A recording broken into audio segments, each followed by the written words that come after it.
Hi everybody. So my assigned chapter was Exodus 25, and I found through reading the chapter that a lot of it had to do with offerings, and that was a very evident theme throughout the chapter.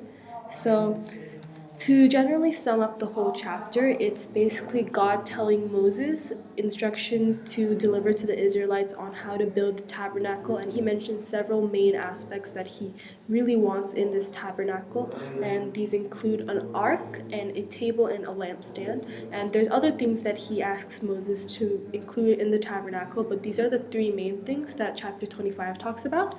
And on your right, you see an animation of the tabernacle that was generated by a computer. And there's many different models and blueprints on the tabernacle and what it is thought to have looked like.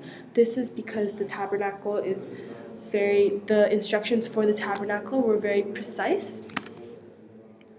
And there's a lot of repetition throughout the whole chapter, and a lot of it is having to do with the materials that God asks Moses to use while building it.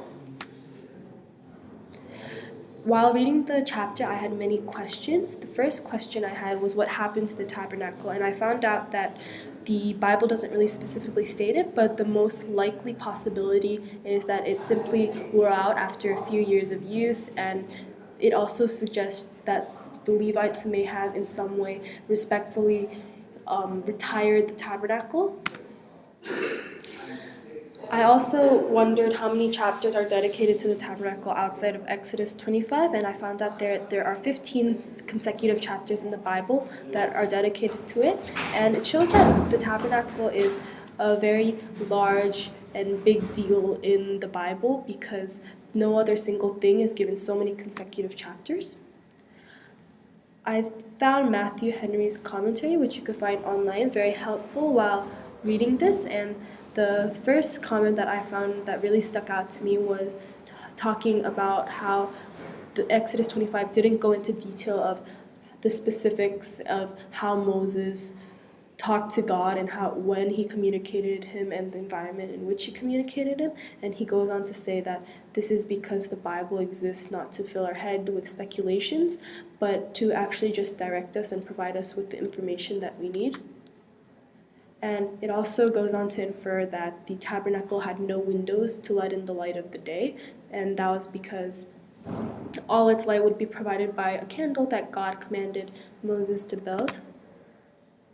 I also found that the Net Bible was a great source, and it made several interesting points. The first point was about the word leather, which was found in verse 13, and it was talking about how there's very different meanings and possible meanings for this, and it also explained that it might have even been referring to a stone, nothing to do with leather.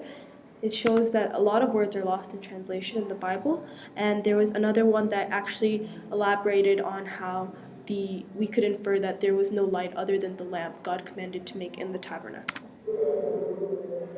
And this chapter shows many things about God and the Israelites. It shows that God was very precise in his instructions and communications, and you could also see that he thought that sacrifices were very important. And it shows about the Israelites and the people. It doesn't go too much into the Israelites in this chapter, but it shows that they were very devoted to sacrifices because God asked them to use a lot of their resources on this tabernacle. So there were three main things, as I mentioned before, that God commanded Moses to include in the tabernacle. The first is a lampstand, and all of the second section is actually dedicated to this lampstand, which would have 7 lamps in it, and this would light up the whole tabernacle. God also gave instructions for a table, and this table was made out of several things, including acacia wood, and also it had an overlay of gold. And finally, God also instructed to make the Ark of the Covenant, which was made out of both acacia and gold. Again, these are both very common materials seen throughout the chapter. I used several sources, and I hope you enjoyed my presentation about Exodus 25.